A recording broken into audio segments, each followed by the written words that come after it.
پہلے تو میں نے مسلمانوں کے اخلاق سنے تھے، اب تو میں نے دیکھ بھی لیے، پر یہ بتا جب 12,000 آیا تھا جان کیوں نہیں چھڑائی؟ تو حضرت چارہ کاٹتے کاٹتے رو پڑے، فرمانے لگے تو نہیں نہ جانتا یہ بیٹیاں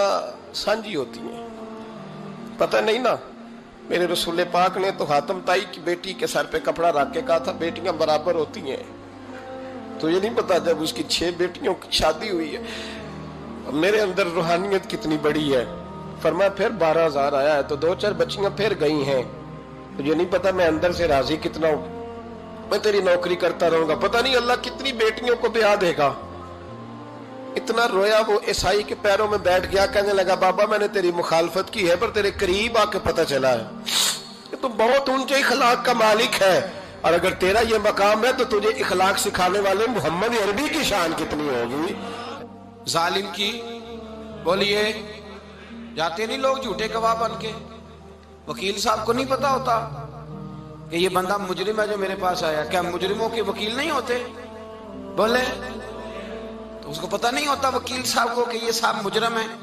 میرے پاس مقدمہ لے کے آئے، اور اگر بے ادبی نہ ہو جائے تو میرا خیال ہے قاضی عدالت کو بھی پتا ہوتا ہے کہ مجرم کون ہے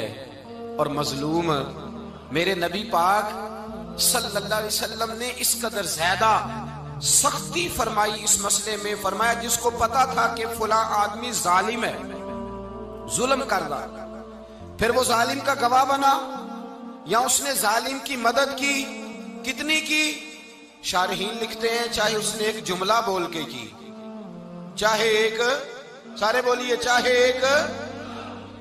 غریب کو اس نے ظلم کیا تو کہتے ہیں علاج یہ سی، چاہے ایک جملہ بول کے کی، شارحین اس حدیث کی شرح میں لکھتے ہیں ایک جملہ بول کے چاہے مدد کی، جس بندے نے کسی ظالم کی مدد کی کسی مقدمے میں یا کسی صورت میں اور اسے پتا تھا یہ ظالم ہے، میرے نبی پاک صلی اللہ تعالی علیہ وسلم فرماتے ہیں اگر اس نے مدد کی، ابھی ظالم کی بات نہیں ہو رہی، ظالم کے مددگار کی بات ہو رہی، اگر کسی نے ظالم کی مدد کی تو حضور فرماتے ہیں خدا بھی اس سے بری و ذمہ ہے، رسول بھی اس سے بری و ذمہ ہے۔ سنبھال کے رکھے اپنی نمازیں، قربانیاں، حج، زکوٰۃ سنبھال کے رکھے۔ اگر ظالموں کا مددگار ہے، الیکشن آ لینے دے، آپ کو نظر آ جائے گا کون کون ظالموں کا مددگار ہے، نظر آ جائے گا۔ اپنی جیب سے لوگ پیسے دے کے ظالموں کی مدد کریں گے، ان کے فلیکس چھپوائیں گے، بورڈ لگوائیں گے، جیبوں سے پیسے دے کے۔ ہم نے خود آگ لگائی ہے چمن میں اپنے، بے سبب گردشی ایام کو الزام نہ دو، ہم نے خود نور کا ظلمت سے کیا ہے سودا، کر کے توہین سحر شام کو الزام نہ دو۔ ظالموں کے مددگار میدان میں آ گئے، یہ چھوٹا لفظ نہیں، میرے حبیب پاک صلی اللہ علیہ وسلم نے فرمایا جو ظالم کا مددگار ہے سن لے جو سجن کے ساتھ کچہری جاتا ہے، وہ یاد رکھے جو دوست کا گواہ بنتا ہے، وہ یاد رکھے جو کہتا ہے میں مانگی گیا تھا، مجھے بلایا گیا تھا قبضہ چھڑانے کے لیے کسی غریب بیوہ کی جائیداد پہ، وہ سن لے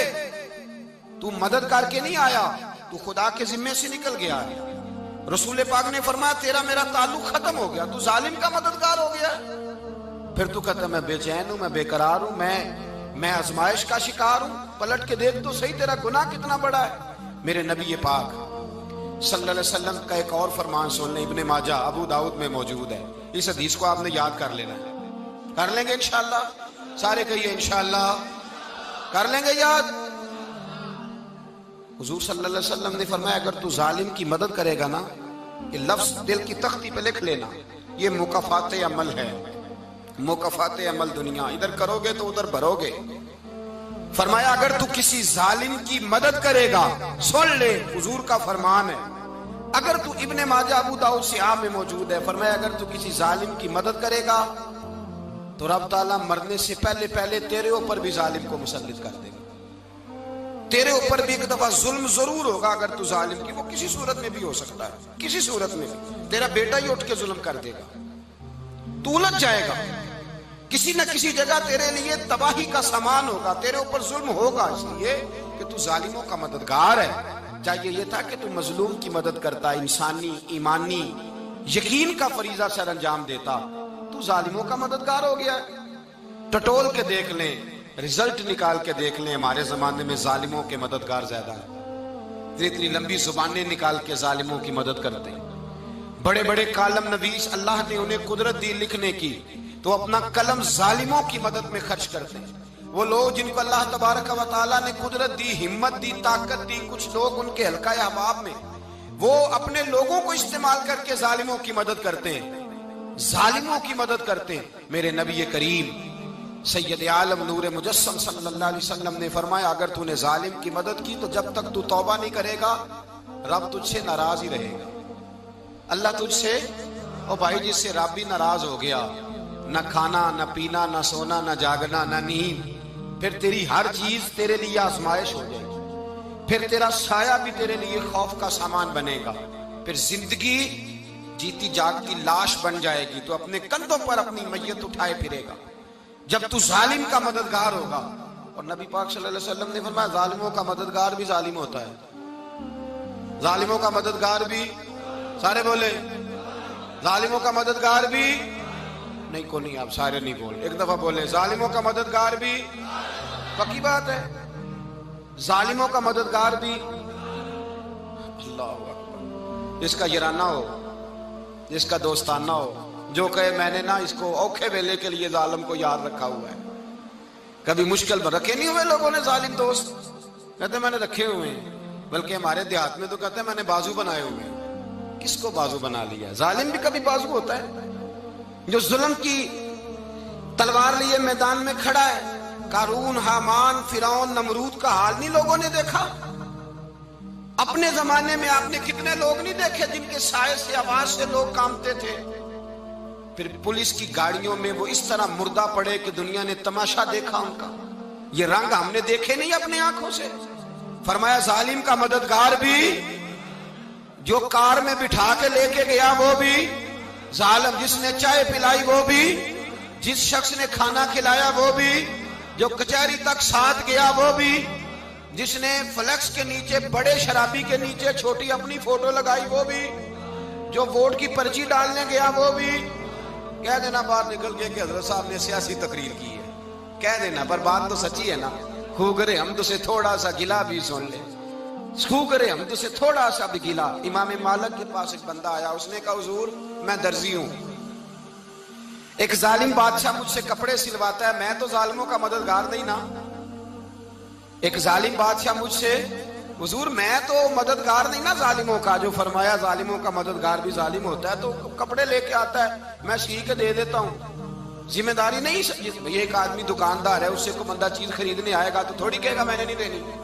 تو دے گا۔ کوئی بندہ اگر کسی شخص سے کوئی کام کہتا ہے جو اس کی فیلڈ ہے، اس کا شعبہ ہے، اس کا معاش کا وہ سلسلہ ہے، کہتے ہیں یا رسول اللہ صلی اللہ علیہ وسلم ظالموں کا مددگار بھی ظالم، حضور نے فرما دیا۔ تو امام مالک سے بندے نے مسئلہ پوچھا، دل کی تختی پہ لکھنے والی باتیں ہیں، کہا حضور میں درزی ہوں، ظالم کپڑے سلواتے ہیں، میں تو مددگار نہیں نا۔ امام صاحب کہنے لگے نہیں، مددگار تو وہ ہوگا جو تجھے سوئی دھاگا فراہم کرے گا، تو تو پورے کپڑے سی کے دیتا ہے، تو خود بہت بڑا ظالم ہے،